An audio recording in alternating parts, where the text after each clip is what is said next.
चलिए भाई, आज हम पढ़ने वाले हैं ब्रह्मपुत्र। यहाँ लिख देता हूं मैं, ब्रह्मपुत्र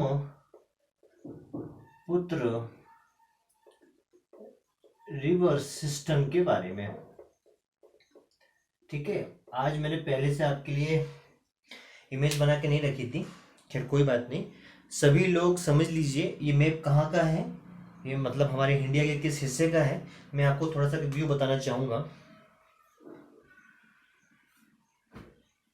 देखिए भाई, है ना, जैसे ये इंडिया का मैप है, ये इंडिया का मैप है। कुछ इस तरह से इंडिया का मैप बनता है, आप सभी को पता है। ठीक है, ये देखिए, बनाने की कोशिश की इंडिया का मैप और इसी तरह से इंडिया का मैप बना है। तो जैसे कि आप देख पा रहे हैं, इस इंडिया के मैप में ये वाला जो पिक्चर है, ये वाली जो इमेज है, कहाँ पे आती है? ये देखो यहाँ से। ठीक है, यहाँ से। तो हमने इसी इमेज को बड़ा करके आपको यहाँ पे दिखा दिया है। और यहाँ पे थोड़ी थोड़ी एक रेड लाइन से भी आपको दिखा होगा, कुछ इमेज दिखा है। ये स्टेट है भाई, अलग अलग स्टेट है। मतलब ये हमारी जो सेवन सिस्टर जो स्टेट कहा जाता है। ठीक है, ठीक है, सेवन सिस्टर जो इमेज सेवन सिस्टर स्टेट कहा जाता है, वो सब यहाँ पे अवेलेबल है। ठीक है, तो ये वाली इमेज है, मैं इसको इरेज कर देता हूँ।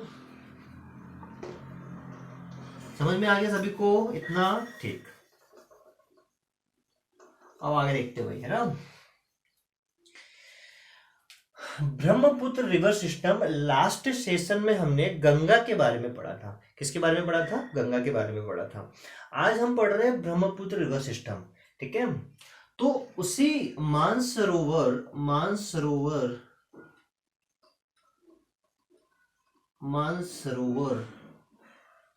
झील के पास ही, ठीक है, मानसरोवर झील के पास ही आंगसी ग्लेशियर है।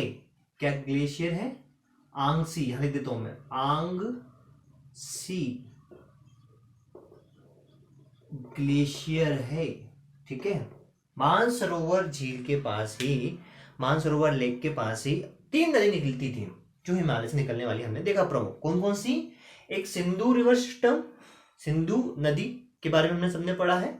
और एक सतलज नदी भी यहीं से राकस ताल से निकली थी, आप सभी को पता है। ठीक है, राकस ताल से निकली थी। और यहीं मानसरोवर झील से, आंगसी ग्लेशियर से ही यह ब्रह्मपुत्र नदी निकल रही है और हमारे इंडिया के ऊपर की ओर ऐसे इस तरह से बह रही है।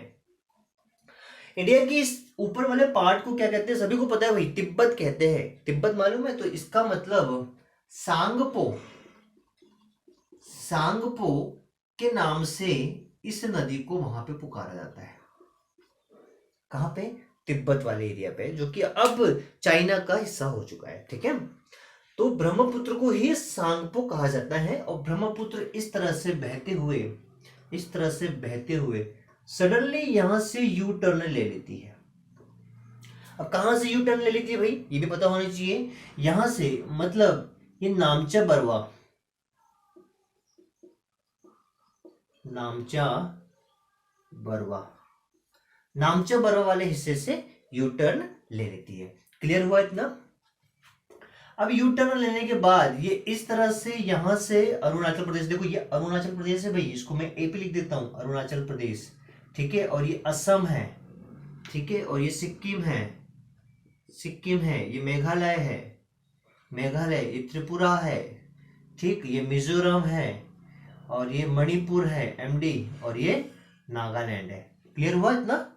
इतना समझ में आया? ठीक, अब ये इस तरह से बहते हुए हमारी नदी कौन सी? ब्रह्मपुत्र, जिसको तिब्बत में सांगपो कहते हैं। इस तरह से बहते हुए असम में इंटर करती है। असम से इंटर करते हुए इस तरह से ये ऐसे बॉर्डर बनाते हुए यहाँ पे ऐसा, और यहाँ से ऐसे बंगाल की खाड़ी में जाके गिर जाती है। क्लियर? मोटा मोटा हिसाब आपने देख लिया ब्रह्मपुत्र नदी के बारे में कि भाई ये मानसरोवर झील के आंगसी ग्लेशियर से निकलती है। सांगपो, जहाँ पे तिब्बत में इसका नाम दिया जाता है। नामचा पर्वत सडनली यू टर्न लेके अरुणाचल प्रदेश में एंटर करते हुए, कहाँ पे? अरुणाचल प्रदेश में एंटर करते हुए ये असम से इस तरह से आते हुए यहाँ पे आके बंगाल की खाड़ी में गिर जाती है। अब इसमें मेन पार्ट क्या है कि इसकी हम लेंथ देख लेते हैं कितनी है। देखो एनसीईआरटी बुक में और अलग अलग डाटा दिया गया है, लेकिन मैं आपको एक लेंथ बता देता हूँ बीच का। 2900 किलोमीटर इसकी टोटल रेंज है, लेंथ है, ठीक है। और इंडिया में कितना फ्लो कर रही है? इंडिया में मैं लिख देता हूँ 916 किलोमीटर इन इंडिया। इंडिया में कितनी कितनी बहती है ये लेंथ पे? 916 किलोमीटर इंडिया में फ्लो करती है। क्लियर हुआ इतना? ठीक। अब इसका मतलब ये हुआ कि ये तिब्बत, भारत और ये कौन सा देश है? बांग्लादेश से होते हुए बंगाल की खाड़ी में जाकर गिर जाती है। 3 देशों से होते हुए हमारी नदी, मतलब ये ब्रह्मपुत्र नदी आके बंगाल की खाड़ी में गिरती है। ब्रह्मपुत्र नदी एक ऐसी नदी है जो एक स्ट्रीम में नहीं है, एक लाइन में नहीं है, बहुत सारे ऐसे ब्रेड जैसे, मैं कैसे बताऊं आपको, इस तरह से देखो, इस तरह से बहुत सारे यहाँ पे इस तरह से होते हुए बंगाल की खाड़ी में आगे गिरती है, ठीक है। इस तरह से होते हुए बंगाल की खाड़ी में आके गिरती है। फटाफट इसके बारे में हम देख लेते हैं कि कौन कौन सी इसकी सहायक नदियां हैं। एक अरुणाचल प्रदेश से निकलने वाली, इसको मैं ब्लू मार्कर से आपको दिखा देता हूं, ध्यान से समझ गया सभी लोग, क्लियर? आपका खासकर सुबनगिरी यहां से निकलती हुई अरुणाचल प्रदेश से निकलती है और इस तरह से आते हुए इसमें मिल जाती है, किसमें? ब्रह्मपुत्र में आके। इसका नाम है सुबनसिरी, यहां लिख देता हूं मैं, सुबनसिरी। क्लियर? अभी इस तरह से आ रही है तो उसके दाएं तरफ की सहायक नदी के बारे में हम देख रहे हैं, मतलब राइट हैंड साइड की सहायक नदी के बारे में हम देख रहे हैं, बाएं तरफ की सहायक नदी के बारे में अभी हम नहीं देख रहे हैं। क्लियर? सुबनसिरी के बाद यहीं पे अरुणाचल प्रदेश से ही और एक नदी आती है, कामेंग जिसका नाम है, यहाँ पे आके मिल जाती है कामेंग, ठीक है। कामेंग जिसका नाम है जो यहाँ पे आके मिल जाती है। ये वाला हिस्सा कौन सा है? ये वाला हिस्सा नेपाल का है और ये वाला हिस्सा भूटान का है। भूटान से एक नदी निकली है जिसका नाम है बेकी,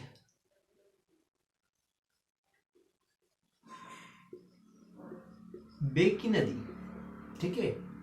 और ये आके ब्रह्मपुत्र से, मैं पूरी की पूरी अगर नदी यहाँ पे ड्रॉ कर दूं तो आपको इतना ज्यादा जाल सिस्टम लगेगा, मतलब कि ये ब्रह्मपुत्र ही छिप जाएगी। बहुत ज्यादा नदी है, छोटी छोटी स्ट्रीम आके, सहायक नदी आके ब्रह्मपुत्र में मिल रही है, इस तरह से आपको लगेगा। लेकिन हमें सिर्फ मेन मेन नदी के बारे में पढ़ना है, मेन मेन चीजों के बारे में पढ़ना है। और एक चीज मैं बता दूं कि यहाँ पे मैं थोड़ा रेड कर देता हूँ, ये जो ब्रह्मपुत्र नदी है ये इस तरह से फ्लो होती है कि ये नदी द्वीप बनाती है, नदी द्वीप बनाती है, जिसको मैं माजुली नदी द्वीप बोलता हूं, ठीक है। माजुली नदी द्वीप बोलता हूं। ये भारत का क्या, विश्व का सबसे बड़ा नदी द्वीप है, आपको तो इतना क्लियर ही होगा, ठीक है।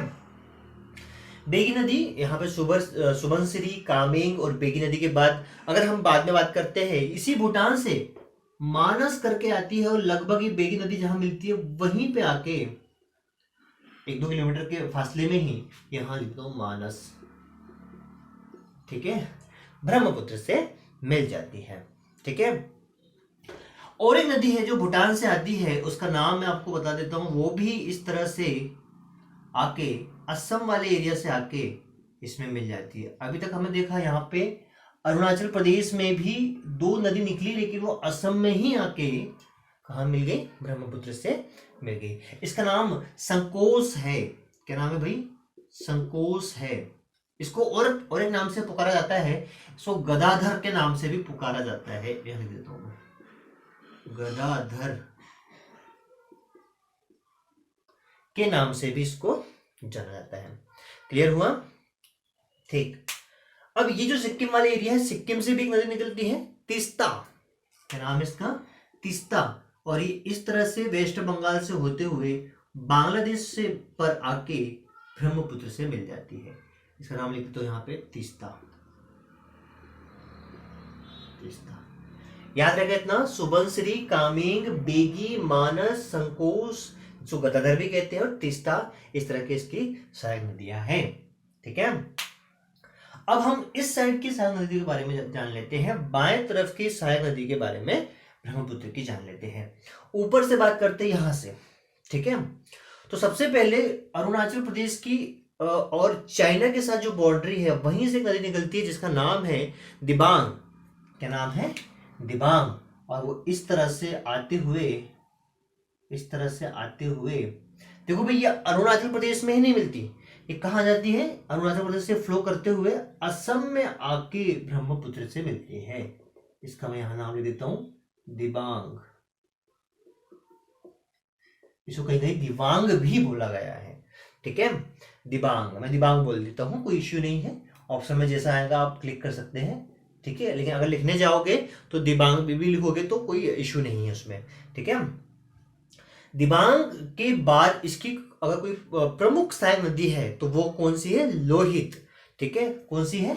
लोहित। वो भी इस तरह से चाइना और अरुणाचल प्रदेश की बाउंड्री के पास से आके इस तरह से फ्लो होती है और लगभग इस तरह से जहां पे दिबांग नदी आके मिलती है वहीं पास ही में आके लोहित नदी ब्रह्मपुत्र से मिल जाती है। लोहित, इंडियन नाम भी है रोहित, रोहित से लोहित आपको याद रहेगा। ठीक है, ये दो नदी इंपॉर्टेंट हो गया।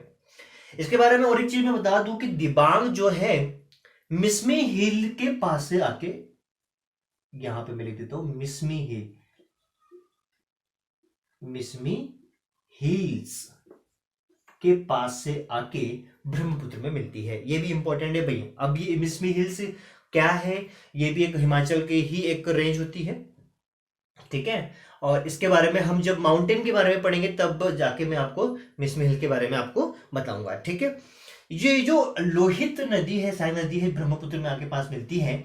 ये परशुराम कुंड से होते हुए, ये भी इंपॉर्टेंट है, परशुराम कुंड से होते हुए ब्रह्मपुत्र में आके मिल जाती है। इतना नाम याद रहेगा। ठीक, अरुणाचल प्रदेश से एक छोटी सी नदी निकली है जिसका नाम है दिहिंग। ठीक है, यहां से मैं निकाल देता हूं, यहां छोटी सी नदी निकली है और इस तरह से फ्लो करती है भाई, बहुत ज्यादा ऐसे यू शेप में झील सा आकार बनाते हुए, है ना। इसका नाम क्या है? दिहिंग। दिहिंग। ठीक है, और ये आके ब्रह्मपुत्र में मिल जाती है सहायक नदी। इसी वजह से स्थानीय लोग ब्रह्मपुत्र को दिहांग के नाम से जानते हैं, लेकिन एक्चुअली उसका नाम ब्रह्मपुत्र ही है। तो दिहिंग नदी इस तरह से एक झील बनाते हुए ब्रह्मपुत्र में आके मिल जाती है। इतना याद रहेगा, गुड। उसके बाद जो नागालैंड वाला एरिया है, नागालैंड से एक नदी निकलती है जिसका नाम है धनश्री। ठीक है, वो इस तरह से आते हुए और यहाँ पे आके मिल जाती है, इसका नाम धनश्री है। नाम याद रहेगा आई थिंक आपको, बहुत इंपॉर्टेंट है ये भी, धनश्री। ठीक है, एक वहीं से दिखू करके है, नागालैंड की छोटी सी नदी है, वो वहीं से आके इस तरह से मिल जाती है। दिखू यहां लिख देता हूं मैं, दिखू, है ना, इस तरह से दिखू नदी आके ब्रह्मपुत्र में मिल जाती है। याद रहेगा सभी को याद रहेगा। ठीक, एक लास्ट और इंपॉर्टेंट नदी है हमारी बराक। क्या नाम है इसका?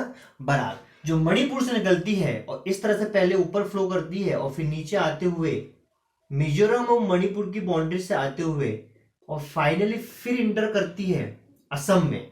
ठीक है, पहले नीचे आती है और फाइनली फिर असम में इंटर करती है और असम से ऐसे बहते हुए इस तरह से और फिर बांग्लादेश में इंटर करते हुए और फिर जाके ब्रह्मपुत्र से मिल जाती है। इसका नाम बराक रहता है, लेकिन जैसे ही ये यहां से असम से निकल के बांग्लादेश में आती है तो इसका नाम हो जाता है सुरमा। ठीक है, इसका नाम क्या जाता है? सुरमा। और कुशियारा के नाम से भी इसको कहीं कहीं एरिया में, कुशियारा के नाम से भी इसको कहीं कहीं एरिया में जाना जाता है। यही नदी आगे जाके मेघना के नाम से जानी जाती है। क्लियर? ये बराक नदी। तो ये हमने देखा आज ब्रह्मपुत्र की पूरी सहायक नदियों के बारे में। इंपॉर्टेंट है, आप नोट डाउन करते भी चलिए। बहुत ज्यादा ये नाम बस पूछा जाता है, इसका कहां से निकली ये भी पूछा जाता है, तो आप स्टेट वाइज भी इसको देख सकते हैं कि भाई कौन से स्टेट से निकली है। क्लियर हुआ? ठीक, एक मैंने बताया था आपको कल के लेशन में, आपको मैंने बताया था कि इस तरह से मैं इसको रेट कर देता हूँ। गंगा नदी जब आती है तो जब ये पश्चिम बंगाल में आ जाती है तो दो स्ट्रीम में बदल जाती है, एक हुगली में और एक पद्मा में। ठीक है, एक हुगली में और एक पद्मा में। हुगली की बात नहीं कर रहे, अगर आपको है तो कल आपने इस चीज को देख लिया। ठीक है, तो पद्मा नदी जब यहाँ पे आके मिलती है तो पद्मा के नाम से ही आगे बहती है। जब ये ब्रह्मपुत्र, देखो उसके तीन नाम है भाई, सांगपो तिब्बत में कहते हैं, इंडिया में इसको ब्रह्मपुत्र ही कहते हैं, लेकिन जैसे बांग्लादेश में प्रवेश करती है तो इसका नाम जमुना हो जाता है। ठीक है, जमुना हो जाता है। और ये जमुना नदी और पद्मा जब मिलती है तो पद्मा के नाम से ही आगे बहती है, और पद्मा के नाम से जब आगे बहती है तो मेघना जब इसमें आगे मिल जाती है पद्मा में, तो ये मेघना के नाम से आगे बहते हुए बे ऑफ बंगाल में आके, यहां लिख देता हूं बे ऑफ बंगाल, मतलब बंगाल की खाड़ी में आके गिर जाती है, मिल जाती है। क्लियर रहा इतना? ठीक। असम में ये कहां से निकलती है? असम में आपको धुबरी से निकलती है। यहाँ ये वाला एरिया कौन सा है? धुबरी वाला एरिया से असम से निकल के बांग्लादेश में प्रवेश करती है। क्लियर? तो आज के इस लेशन में हमने क्या देखा? ब्रह्मपुत्र के बारे में पूरा पूरा लेशन देख लिया है, और ब्रह्मपुत्र की लेंथ भी देख ली है, और ब्रह्मपुत्र के बारे में जितने भी नॉलेज हमको होना चाहिए था, बेसिक नॉलेज, हमने वो पूरा आज इसमें कवर कर लिया है। ठीक है, अब इसके बाद हम नेक्स्ट जो पेनिनसुलर रिवर सिस्टम के बारे में देखेंगे। या तो पेनिनसुलर उस साइड, या तो बंगाल की खाड़ी में जाके गिरेगी या मिलेगी, या तो अरेबियन सी में आके हमारी जो रिवर है वो मिलेगी। ठीक है, तो इसके बाद हम इसी लेसन को देखेंगे, और एक ही बार में दोनों बंगाल की खाड़ी और अरब अरेबियन सी में आके मिलने वाली नदी के बारे में हम पढ़ लेंगे। तो ये चैप्टर कल की डेट पे पूरा पूरा क्लोज हो जाएगा। ठीक है, आप प्रिपरेशन करते रहिए, तैयारी करते रहिए। ठीक, ओके।